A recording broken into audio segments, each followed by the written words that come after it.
Salut la compagnie, c'est Jules Melon et aujourd'hui dans un Ciné Critique, je vais vous parler d'un film d'horreur et policier italien, d'un giallo, sorti en 1982 et réalisé par Dario Argento. Ténèbres ou Ténèbres en version originale. Au casting, nous retrouvons Anthony Franciosa, John Saxon ou encore Daria Nicolodi. Il faut savoir que de ce metteur en scène, je n'avais vu jusque-là que son cultissime Suspiria. Il fallait donc que j'approfondisse un petit peu. Et c'est en grande partie grâce à la dernière vidéo d'Artopolis que je vous conseille d'aller voir. Je mettrai le lien en commentaire épinglé que je me suis intéressé à cette œuvre qui raconte l'histoire d'un écrivain nommé David Neal, un Américain, qui écrit des romans policiers et qui va en Italie pour faire la promotion de son nouveau best-seller Tenebrae, en latin, Tenebrae, on écrit comme ça. Sauf que sur place, il va avoir affaire, plus ou moins directement, à un tueur mystérieux qui va assassiner notamment des jeunes femmes en prenant ses sources d'inspiration dans les écrits de l'écrivain. C'est assez flippant. Il y a une petite touche à la Misery de Stephen King, sauf que celui-ci a écrit ce roman après la sortie du film, peut-être s'en est-il inspiré, je ne sais pas. Et forcément, il va y avoir une enquête policière, voilà, l'écrivain va essayer de comprendre ce qui se passe, et il y a des magnifiques scènes, enfin je dis magnifiques, c'est bizarre, hein, parce que c'est un film horreur slasher policier, mais avec des scènes magnifiques. Même dans le meurtre, c'est une super mise en scène et un côté esthétique, parce que vous l'avez compris, j'ai vraiment beaucoup apprécié ce métrage, qui comme ça a l'air assez simple, mais qui est super bien construit et qui a un véritable cachet. C'est du Dario Argento, voilà. C'est passionnant, il y a des petits rebondissements, on essaye, voilà, un petit côté Sherlock Holmes, d'ailleurs, le détective, enfin l'inspecteur chargé de l'enquête fait référence à une œuvre de Conan Doyle, le chien des Baskervilles, je vais y arriver, voilà, et donc on essaye de comprendre ce qui se passe, un petit peu torturé, et surtout c'est qu'à chaque meurtre on a le point de vue subjectif du tueur, tout simplement, avec une caméra souvent en mode d'ailleurs plan séquence. Petite inspiration de John Carpenter ici, notamment Halloween, peut-être, je ne sais pas. Bon, Dario Argento a dû beaucoup apprécier cette œuvre de Big John.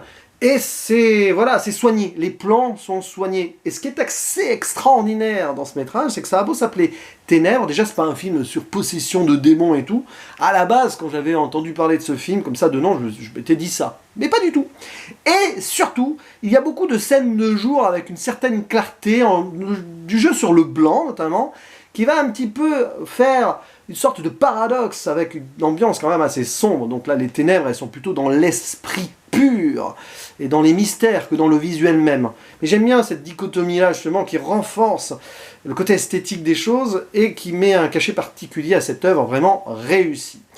Bon, évidemment, qui dit giallo dit moment donc sanguinolent, un petit peu érotique par moment. Chaque mort de femme est un petit peu comme ça mise en valeur physiquement, mais il y a aussi des moments flashback, alors assez étranges, fantasmagoriques, où apparemment on voit le tueur dans ses souvenirs, dans des scènes assez étranges, oniriques, qui justifieraient pourquoi il tuerait les gens aujourd'hui. Mais voilà, forcément, on va avec l'inspecteur et l'écrivain essayer de mener notre propre enquête, nous spectateurs, donc c'est pour ça que c'est amusant de voir les meurtres d'un point de vue subjectif, parce qu'on ne voit jamais le tueur, on ne sait même pas si c'est un homme ou une femme, on peut se poser cette question, donc on est dans un mystère total, et on essaye de comprendre ce qui se passe.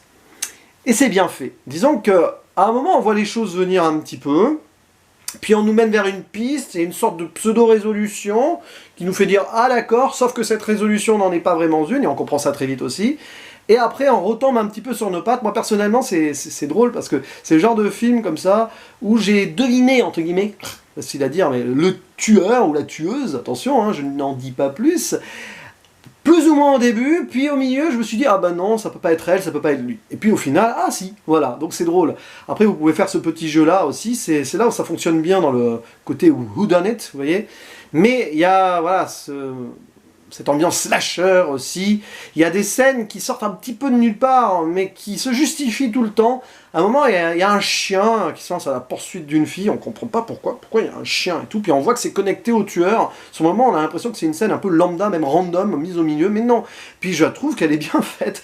Le chien, d'ailleurs, à un moment, il saute une barrière, oh, champion, hein, le super canin. Hein. Très très bon acteur. Mais oui, d'ailleurs, les acteurs sont bons aussi. Là où parfois, dans le giallo, on pourrait être à la lisière de la série B, mais là, je trouve que c'est pas une série B, justement. Même il y a de très bonnes séries B aussi, attention. Hein.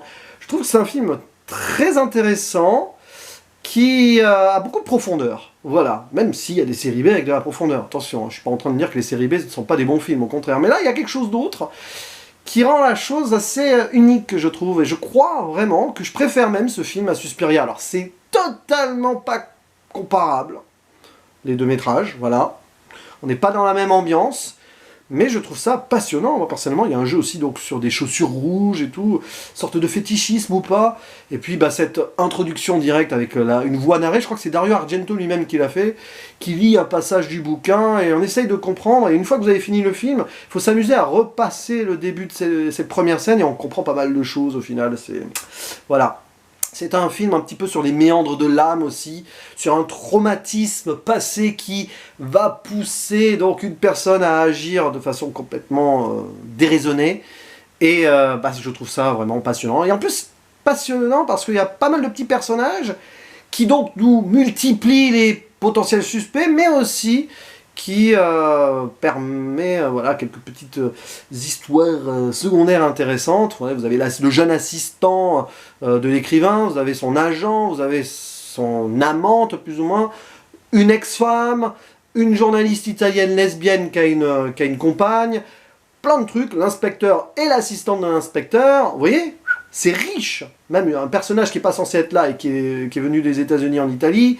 Et voilà, vous avez un gros microcosme comme ça qui rend l'ensemble bien construit. Et puis, voilà, on peut naviguer ici en disant « Ouh, suspect, ouh, la prochaine victime, on ne sait pas ». Et puis finalement, à la fin, on arrive à une conclusion qui est logique, qui a une forme de classicisme aussi, mais un classicisme classe, je trouve.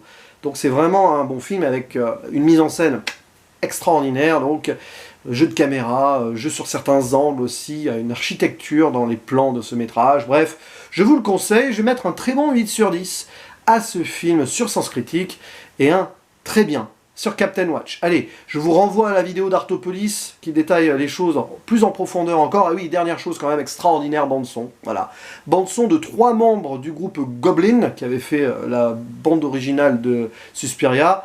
C'est génial, voilà, génial. Ça renforce la beauté et la profondeur du film selon moi. Allez, à la prochaine. Ciao.